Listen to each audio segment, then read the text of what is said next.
Hello and welcome to video lecture series in political science. Today we are going to discuss chapter 2 titled as Freedom from your 11th class textbook Political Theory. For understanding, we have divided this chapter into 4 parts. So far we have discussed what is meant by freedom, how do political theorists define freedom, and why do we need rules and constraints to regulate our behavior. Today in this episode we are going to discuss what are the areas where we need to put constraints on an individual actions. We will discuss about the ideas of famous British philosopher J.S. Mill, John Stuart Mill, and we will talk about the self-regarding and other regarding actions of the individuals. So let us begin. So far we have briefly discussed that freedom is defined as absence of external constraints upon an individual. An individual is said to be free if he or she is not subject to external controls or coercion. Coercion means force. When he is able to take his decisions by himself or herself and the person independently acts in an autonomous way. Now, every individual, community, society, group or nation cherishes freedom. Everybody values their independence. Nobody wants to be unfree. They wish to protect their freedom at any cost, and we have also seen that people have even sacrificed their lives for freedom. We have taken some example in the previous episodes of Nelson Mandela, Mahatma Gandhi, etc. But we also agree with the fact that in order to guarantee or ensure freedom to all the members in the society, we also need to have some constraints or restrictions on our behavior. These restrictions exist in the form of rules and regulations, and these rules and regulations are shared by all or agreed by all the members in society. That is, people agree that these kind of rules are going to govern our behavior within this social setting. These rules make our lives easier. They lay down a pattern to be followed in which individuals do not cross each other's ways, and it ensures smooth functioning of the social system or any organization for that matter. Now imagine a situation where there are no constraints. What will happen if people with their respective goals act according to their choice without any restraint? There will be utter chaos, conflict, frictions or fight among people. The modern day societies are complex. They are multicultural in nature, and people have a wide variety of interests, aspirations and goals. And if everyone tries to achieve his or her goal without regarding the existence of the others in the society, there is bound to be conflict of reasons and interest among people. Thus, in order to avoid such lawlessness, what is lawlessness? Where no law prevails or no regulation operates upon people.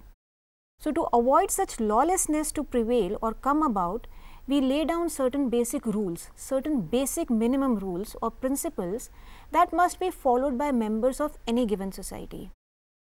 The existence of these rules guarantee freedom to every member in the society. Now, these rules are context specific and they apply to members of that particular group. What do we mean by context specificity?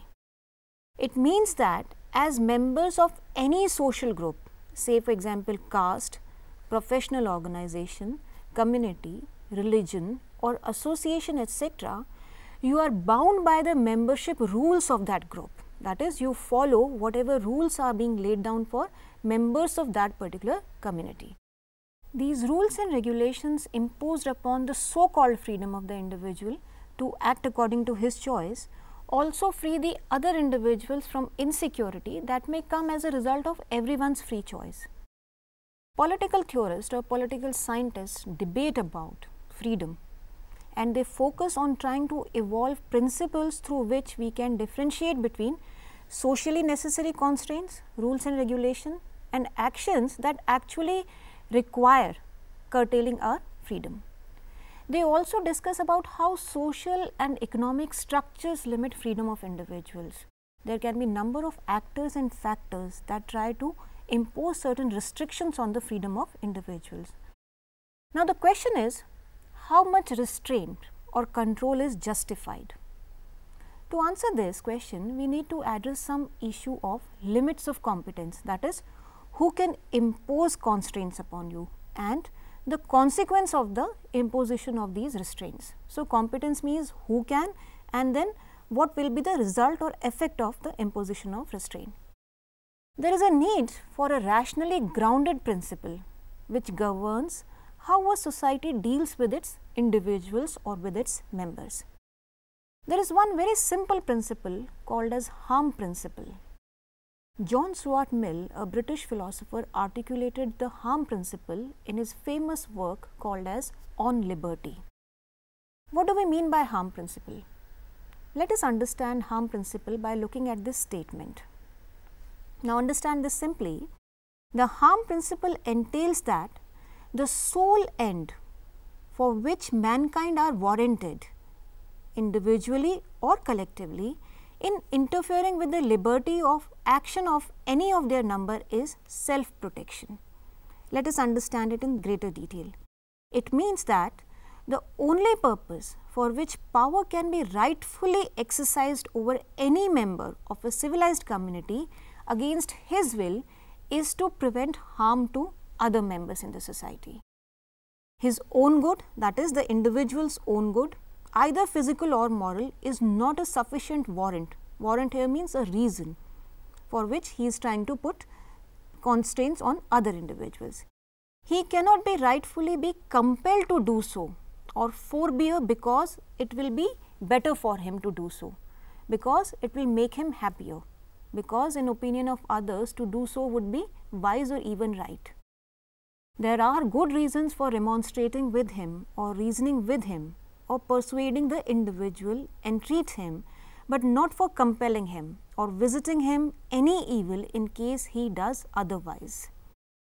Now, this statement reflects what was earlier stated in France during the French Revolution in the Declaration of Rights of Man and of the Citizen in 1789. What did the declaration say? The declaration had stated that liberty consists in the freedom to do everything which injures no one else. Hence, the exercise of the natural rights of each man has no limits, except those which assure to the other members of the society the enjoyment of the same rights. That is, if you have certain rights, I also have certain rights. So, our rights should not come in way of each other's rights. These limits can only be determined by law, and this is the role of law in curtailing freedom of others and ensuring rights of the other members. The belief that no one should be forcefully prevented from acting in any way he chooses, provided his acts are not invasive of the free acts of the other, has become one of the fundamental principles of libertarian politics. J.S. Mill presented one of the first and the foremost liberal defense of the free speech or freedom of speech. It will be important to discuss what is meant by liberalism in this context.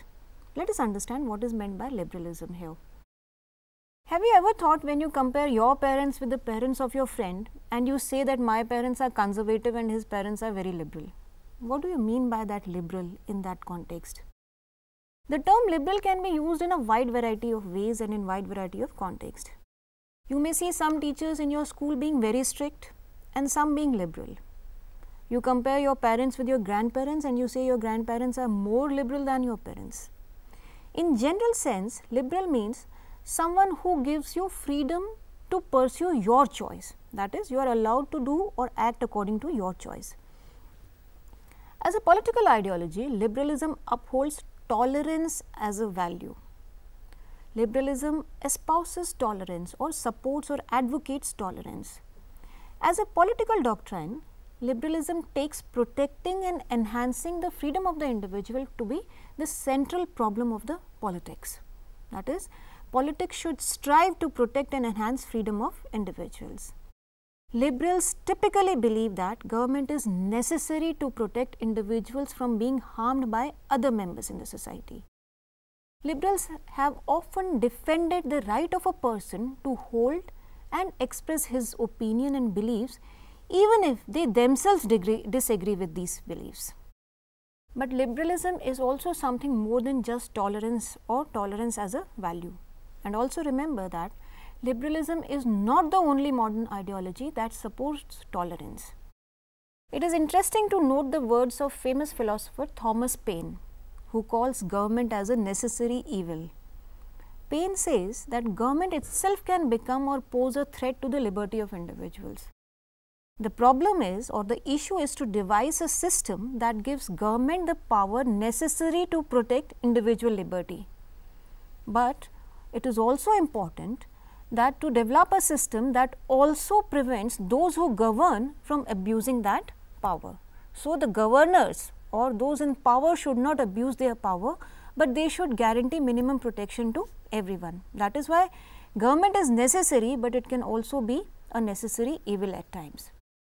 Now, what is distinctive about modern liberalism is that it focuses upon the individual or on individualism also. For liberals, entities like family, society, community have no value in themselves. They have value only if these things have or are valued by the individual himself or herself. It places individual before the society. For example, they would say that the decision to marry someone should be taken by the individual according to his or her choice, rather than by the family, caste or the community deciding for him whom to marry and whom not to marry. But for a while, think of the way some, not all, some of the Khap panchayats decide about the fate of young and adult people about their decision to marry someone outside their caste or communities. So, this is interesting to see the degree of freedom given to people and the constraints placed upon them. Now, liberals tend to give priority to individual liberty over values like equality. They tend to be apprehensive or doubtful of political authority because it can also become constraining at times. Historically, in economic sphere, liberalism has favored free market and minimal role of the intervention of the state in the affairs of, or the functioning of the society. However, liberalism in the present time also acknowledges a role for welfare state and accepts the need for measure to reduce both social and economic inequalities in society. Extending the idea of liberty further, Mill makes a distinction between self-regarding actions and other regarding actions. Self-regarding actions have no effect on others against their wishes. They only affect the actor and consenting adults. For example, a person's right to stretch his arms around in public. The action of stretching these arms has no effect on other individual. So, the action or choice of self-regarding actions are only for the individual who is performing them and have no effect on others against their choice or wishes. They only affect the actor or the person who is doing that action. Hence, they need not be regulated. These are contrasted with other regarding actions which affect others. The other regarding actions are those actions that have a consequence for others. If someone's actions may cause harm to others, then there is some need for putting some form of external constraint or requirement of some external interference on the action. After all, if your actions cause harm to somebody, then your action must be restricted. Some amount of constraints may be placed upon your action. And those who can get harmed must be saved from such harm by some external authority. Somebody has to intervene in between. In this case, it is the state which can come in between or can constrain a person from acting in the way that causes harms to somebody else in the society. But now the problem lies in determining what all actions are actually pure self-regarding actions and which have some social significance or can be other regarding action. The distinction between self-regarding and other regarding actions can also be problematic, particularly in large, complex and highly diverse societies, where people can think that their actions are self-regarding, however, they can have an indirect or unintended consequence on the lives or actions of the other people. Mill cautions that one should also look into the seriousness of the harm caused by action before entering into a situation of placing constraint upon the freedom of others also. Freedom should only be constrained in special circumstances, the harm caused by your action must be serious. For minor harm, Mill recommends only social disapproval or rejection or criticism of such behavior as punishment, or making a person realize that he has done something wrong. Such minor harm does not call for use of force of law. For example, when you play loud music in your building without the consent of others, what are you doing? You are disturbing people in their studies, sleep, daily prayers, etc. The other residents of the area can indicate their disapproval of the inconvenience caused to them by, say, refusing to greet the person who plays the music, disregarding harm he is causing to others. But they should not involve the police unless it becomes a nuisance really. And of course, you might be aware of the fact that you cannot play loud music after permissible hours in the night in any given society. But such act of yours does not attract severe punishment. In modern societies, you will see the degree of crime and corresponding nature of punishment or fine have evolved. Modern societies have developed scales to measure extent of crime or offence and corresponding degree of punishment suitable as mentioned in or prescribed by law. Constraining actions of individual by use of force of law should happen only when the other regarding actions cause a serious harm to other individuals. Otherwise, according to J.S. Mill, society must bear some degree of the inconvenience in the spirit of protecting freedom of others. That is something related to tolerance, that you must have some degree of tolerance up to a certain extent. Beyond a limit, you can call in law or use some force. To conclude, let us summarize what we discussed in this lecture. In this episode, we discussed about what are the areas where we need to put constraints. Who can put constraints on your actions? We also discussed the work of famous British philosopher John Stuart Mill, and we differentiated between the self-regarding and the other regarding actions. In the next part of this chapter, we will discuss about negative and positive liberty and about freedom of expression. Till then, you can enjoy reading this part of the chapter. Thank you.